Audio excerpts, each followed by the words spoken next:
శ్రోతలందరికీ నమస్కారం. ఇప్పుడు వినబోయే కథ పేరు అతనిష్టం. రచించిన వారు ఎస్ శ్రీదేవి గారు. కథ విందాము. ఆమె చెప్పాలనుకున్నదంతా చెప్పి చివర్న మీ ఇష్టం అంది. సాధారణంగా అటువంటి మాటలు భార్యాభర్తల మధ్యనే వస్తాయి. వాళ్ల మధ్య ఉండే అనుబంధం తెగిపోయే ముందు నిలబెట్టడానికి జరిగే ఆఖరి ప్రయత్నంలా వస్తాయి.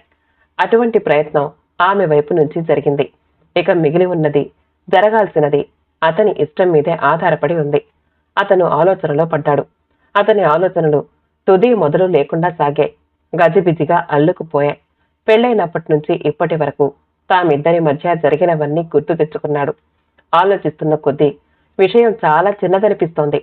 అంత చిన్న విషయానికి ఆమె అంత పెద్ద నిర్ణయాన్ని ఎలా తీసుకోగలిగిందో అర్థమవ్వలేదు. అదే సమయానికి ఆమె కూడా గతాన్ని తవ్వుకుంది. ముళ్ళు ఎంత చిన్నదైనా దాన్ని మన శరీరంలో భాగంగా ఉంచుకోగలమా అనేది ఆమె ప్రశ్న. ఈవేళెందుకో ఒంట్లో బాగాలేదు. నీకసలు ఎప్పుడు బాగుంది? ఎప్పుడు ఏడుపు మొహమే. రాజులు దేవుళ్ళు కిరీటాలు ఎందుకు పెట్టుకునేవాళ్ళో తెలుసా? బాల్ హెడ్ దాచుకునేందుకు. ఆఫీస్లో మీటింగ్ ఉంది, సాయంత్రం లేట్ అవుతుందేమో, అంతేగాని ఇంటికి తొందరగా రావాలనే ఆలోచన ఎప్పుడూ రాదు.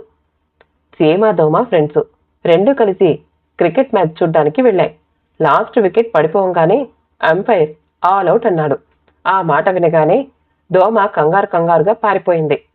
వంకాయ కూర బాగా కుదిరింది కదూ. ఎలాగో పెళ్ళైన ఇన్నేళ్లకి మనిషి మొదట నిప్పుని కనిపెట్టాడు. ఆ తర్వాత వెంటంటే ఇష్టం లేని సోమరిపోతుని వెతుక్కుని తెచ్చుకున్నాడు. తను వేటాడి తెచ్చినవి వండి పెట్టడానికి. చుట్టూ పెరిగిపోతున్న ఎముకల గుట్టల్ని చూసి కొంతకాలానికి ఆ సోమరిపోతుకి తిండంటేనే విరక్తి పుట్టి తప్పించుకు పారిపోయాడు. ఆ తర్వాత మగవాడు పెళ్ళి అనే ప్రత్యామ్నాయాన్ని వెతుక్కున్నాడు. సాయంత్రం మా అమ్మ చెల్లి వస్తామని ఫోన్ చేశారు. వాళ్ళొస్తారనగానే ఎందుకలా మొహం మార్చుకుంటావు?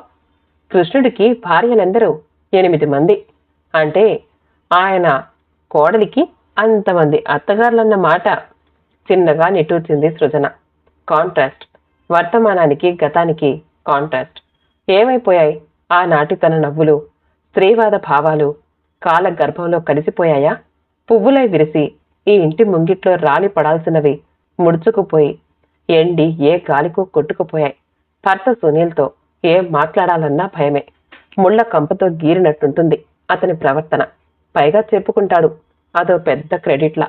నాదంతా నిర్మోహమాట పద్ధతి. మనసులో ఒకటుంచుకుని పైకి మరొకలా మాట్లాడడం రాదు. ఉన్నదున్నట్టు అనేస్తాను అంటాడు. ఎందుకలా అనేయటం? ఆ అనేది ఎదుటి వాళ్ళని బాధ పెట్టేదైనప్పుడు. అతన్ననే కాదు, అతని తల్లి, తండ్రి, చెల్లి అంతా అంతే. నీ జీతం చూసి మా వాడికి చేసుకున్నాం గాని నువ్వేదో వాడి పక్కన నిలబడే అర్హతే నీకు లేదు. కాస్త చూసి ఖర్చు పెట్టి డబ్బైనా మిగలనివ్వు తల్లి. మీ పెళ్ళై ఇప్పటికీ 3 ఏళ్లు. మరొకరైతే ఈ పాటికి 2 అంతస్తుల బిల్డింగ్ కట్టేవారు. మరి మీరో ఇప్పటికీ ఇంకా ఇంటి స్థలమే కొనుక్కోలేదు అంటుంది అత్తగారు. తను అందగత్తె కాదు, యావరేజీగా ఉంటుంది. నలుపులోకే లెక్క. తన జీతం కట్నం కోసమే చేసుకున్నారు. అదేమైనా గొప్ప విషయమా? పదే చెప్పుకుందుకు. క్వార్టర్స్ ఇచ్చారు కాబట్టి సొంతింటి ధ్యాస పడలేదు. అదైనా తను బజార్కెళ్ళి కొనుక్కొచ్చి పడేసే వస్తువు కాదు. అతను ఇంట్రెస్ట్ తీసుకోవాలి. అతనికి ఆసక్తి లేదు. డబ్బు పిఎఫ్లోనూ ఫిక్స్డ్ డిపాజిట్లలోనూ దాస్తున్నారు. మ్యూచువల్ ఫండ్స్లో పెడుతున్నాడు. తెలివిగానే ఇన్వెస్ట్ చేస్తున్నాడు. ఎప్పుడో కలిసొచ్చినప్పుడు కట్టిన ఇంటినే కొనాలని అతని ఆలోచన. అది వాళ్ళకి తెలుసు. అయినా తను ఏ చిన్న ఖర్చు చేసినా ఆక్షేపణ. ప్రతి నిమిషం ముళ్ల మీదున్నట్టే ఉంటుంది వాళ్ళ మధ్య. వాళ్లలాగే తను నిర్మోహమాటంగా ఉండటం నేర్చుకుని మనసులో ఉన్నవన్నీ అనేస్తే అలా అనలేకపోవటం తన బలహీనత కాదు, సంస్కారం. పెళ్లి చేసుకునేది అప్పటిదాకా ఉన్న సంతోషాన్ని పెంచుకుని మరింత ఆహ్లాదంగా జీవితంలోని మధురిమని ఒంటరిగా కాకుండా జంటగా పంచుకుని అనుభవించడానికి కానీ మాటలతో నొప్పించుకుని కత్తి అంచు మీద నడుస్తున్నట్టు ప్రతి క్షణం అప్రమత్తంగా ఉండటానికి కాదు. ఎందుకీ జీవితాలు ఇలా సాగుతున్నాయి? ఎలా చెప్పాలతనికి? మల్లెపూలు విచ్చుకున్నంత సౌహార్దంగా, పారిజాతాలు రాలిపడ్డంత అందంగా, సెలయేరు పారినంత గలగలా కాకపోయినా కనీసం బస్సులోనో రైల్లోనో తారాసపడే తోటి ప్రయాణికుడి పట్ల చూపించినంత కట్టసి కట్టుకున్న భార్య పట్ల కూడా చూపించాలని. వావ్ సృజన, ఈ సిమెంట్ కలర్ శారీ నీకు భలే సూట్ అయిందే. ఇంత అందంగా చీర కట్టుకోవటం ఎక్కడ నేర్చుకున్నావే? స్టార్చ్ చేసిన కాటన్ చీర, బిగుతుగా వేసుకునే పొడవైన జడ, ఈ రెండు చూసే మీ సునీల్ ఫ్లాట్ అయిపోయాడా? ఆ క్రీమ్ ఏదో తీసుకొచ్చాను, మొహానికి రోజూ రాసుకోకూడదు, కాస్త తెల్లబడతావేమో. ఓ సృజన, టైప్లో మీ స్పీడ్ ఎంత? నిమిషానికి 100, 200? స్ప్రింగ్ యాక్షన్ ఉందా మీ ఫింగర్స్లో? జిఎం గారు మీ గురించి చెప్పినప్పటి నుంచి చంపేస్తున్నారు తన బ్రాంచీకి ట్రాన్స్ఫర్ చేయమని. బ్యూటీ పార్లర్కి వెళ్ళి బ్లీచింగ్ చేయించుకోవచ్చు కదా వదినా నువ్వు. కాంట్రాస్ట్, ఇంట్లోకి ఆఫీస్కి కాంట్రాస్ట్. అక్కడ తనంటే అందరికీ ఇష్టం, నువ్వు అందంగా ఉండవు అనరు. కోలీగ్స్ తన హెల్పింగ్ నేచర్ నచ్చుతుంది, ఆఫీసర్స్కి తన వర్క్ నచ్చుతుంది, అందులోని నీట్నెస్, స్పీడ్ మరీ నచ్చుతాయి. తనని పిఏగా తీసుకోవడం కోసం ఎండీలు పోటీ పడతారు. సునీల్కి మాత్రం తనలో ఉన్నవేవి కనిపించవు, లేని ఆ ఒక్కటి కనిపిస్తుంది. నువ్వు అందంగా ఉండవు, నల్లగా ఉంటావు. అసలు ఏమిటి అందమంటే? దానికి నిర్వచనం ఎవరు చెప్తారు? తెల్లటి రంగు ఒకటేనా అందానికే నిర్వచనం? అందం ఒకటేనా మనిషికి క్వాలిఫికేషన్? సృజన కళ్ళల్లో నీళ్లు. ఆనందం నుంచి నిర్లిప్తతకి, నిర్లిప్తత నుంచి దుఃఖానికి, అక్కడి నుంచి ఇంకెక్కడికి ప్రయాణం? నీతో కలిసి ఎక్కడికైనా వెళ్లాలంటే సిగ్గనిపిస్తోంది. అంతా మన్నే చూసి నవ్వుకుంటుంటారు. మనని చూసి నవ్వుకునేంత తీరిక ఎవరికీ లేదు. అది నీలోని కాంప్లెక్స్. డబ్బు చూసి ఏ పని చేయకూడదు. చచ్చా, పెళ్లి విషయంలో తొందరపడ్డాను. పోనీ ఇప్పుడు సరిదిద్దుకుందామా? ఇద్దరం హాయిగా బతకొచ్చు. డబ్బుతో సాధించలేనిది ఏదీ ఉండదు అనుకుంటాం, కానీ ఎలుకతోలు నీ వంకర బుద్ధి. సృజనకి ఏడుపొస్తోంది అతను అనే మాటలకి. ఎన్నో అని తిరగబడాలి అనుకుంటుంది, కానీ ఉక్రోషం తప్ప ఒక్క మాట కూడా పెదవి దాటి రాదు. ఆలోచనల్లో డీసెన్సీ తొలగిపోయింది. మాటల్లో నుంచి కూడా అది తప్పుకుని అతని నుంచి రక్షణ ఇవ్వటానికి ఇంకా ఎంతకాలం పడుతుంది? అతన్ని అసంతృప్తికి, తననింత క్షోభకి గురి చేస్తున్న అందం. ఏమిటి అందం? మిస్ యూనివర్స్లు, మిస్ వరల్డ్లు అందంగా ఉన్నారని ఎంతమంది ఒప్పుకుంటారు? ఆడతనమే స్త్రీకి అందమనేది తన బామ్మ. ఆవిడ ప్రభావం తన మీద బాగానే ఉంది. డిగ్నిటీ, క్యారెక్టర్, ఈ రెండే స్త్రీకైనా పురుషుడికైనా అందాన్నిచ్చేది అంటుంది తన తల్లి. అలాగే తనని మలచింది. దేవుడివని శారీరక సౌందర్యం కన్నా తనకి తాను సంపాదించుకున్న క్వాలిఫికేషన్సే అందమని తను అనుకుంటుంది. ఇన్ని రకాల అందాలు ఉన్నా తను అతనికి అందంగా కనిపించకపోవటం ఏమిటి? పెళ్లప్పుడు దానికి లేని ప్రాధాన్యత ఇప్పుడెందుకు? Congrats, she is in the family వే.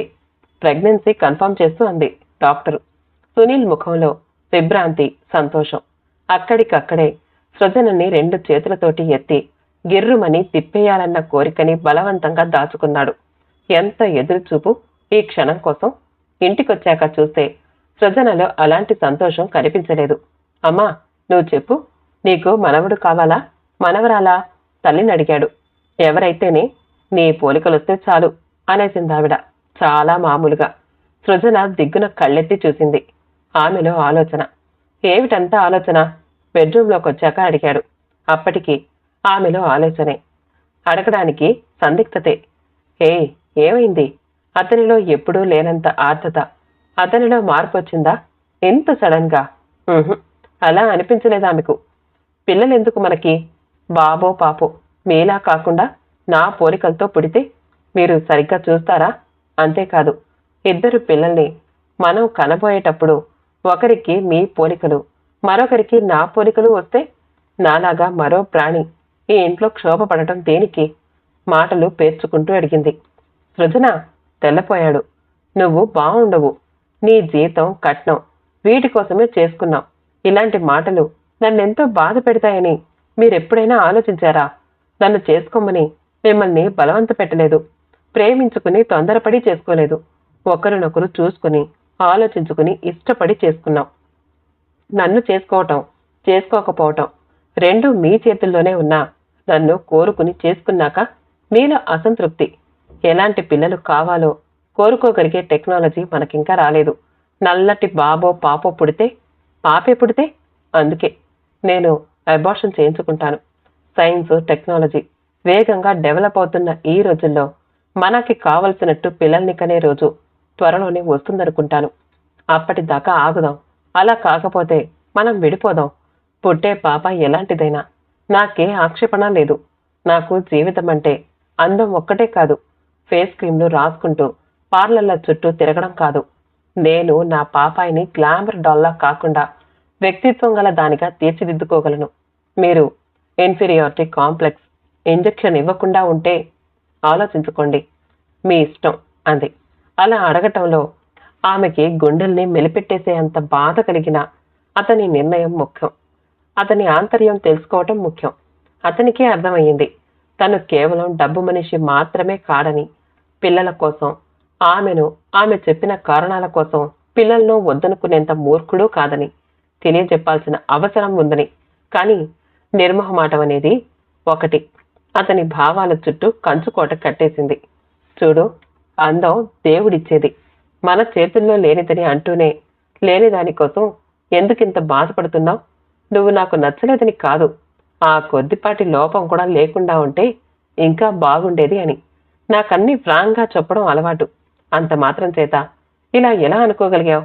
అయినా కుంకుమ పువ్వు అవి తింటే పిల్లలు రంగుగానే పుడతారట అన్నాడు. ఆమె సుదీర్ఘంగా నిశ్వసించింది. అతని ఆంతర్యం తెలిసినందుకు సంతోషము కలగలేదు, బాధ కలగలేదు. అతనికి తను కావాలి, తన ద్వారా పుట్టే పిల్లలు కావాలి. కానీ ఈ అసంతృప్తి మాత్రం వదలదు. అదొక ముళ్ళు. దాన్ని తను విరచలేదు. దాని నుంచి రక్షణ కావాలంటే తనే ఒక ముళ్ళ కవచాన్ని రక్షణగా ధరించాలనేది అర్థమైంది. ఆమెలో ఒక నిర్దిష్టమైన మార్పు. ఇంకా ఏమూలో కొస ప్రాణంతో కొట్టుకుంటున్న డిసెన్సీ అనేది పూర్తిగా చచ్చిపోయింది. అవును, మీరు డబ్బు కోసమే నన్ను చేసుకున్నానని అంటూ ఉంటారు కదా. ఇంకా డబ్బున్న కురూపి నాకన్నా ముందే తటస్థించి ఉంటే ఆమెనే చేసుకుని ఉండేవారా? అంతేలేండి, డబ్బు మనుషులకి అంతకంటే ఆలోచన ఏం ఉంటుంది? చాలాసేపటి తర్వాత ఆమె గొంతు వినిపించింది. అతనికి కంచి దెబ్బ తగిలినట్టయింది. ఆమె గొంతు వికృతంగా వినిపించింది. అచ్చం ఆమెకి అతని గొంతు వినిపించినట్టే. అతని మీద తిరుగుదాడి చేయటానికి ఆమె దగ్గర ఇప్పుడు అనేక అస్త్రాలున్నాయి. ఇంకా కూడా తను నిర్మోహమాటంగా ఉండాలా వద్దా అనేది పూర్తిగా అతనిష్టం. కథ సమాప్తమండి. కథ నచ్చితే మా ఛానల్ని లైక్ చేయండి, షేర్ చేయండి, కామెంట్ చేయండి, సబ్స్క్రైబ్ చేసుకోండి. మళ్ళీ కలుద్దాం ఇంకో మంచి కథతో.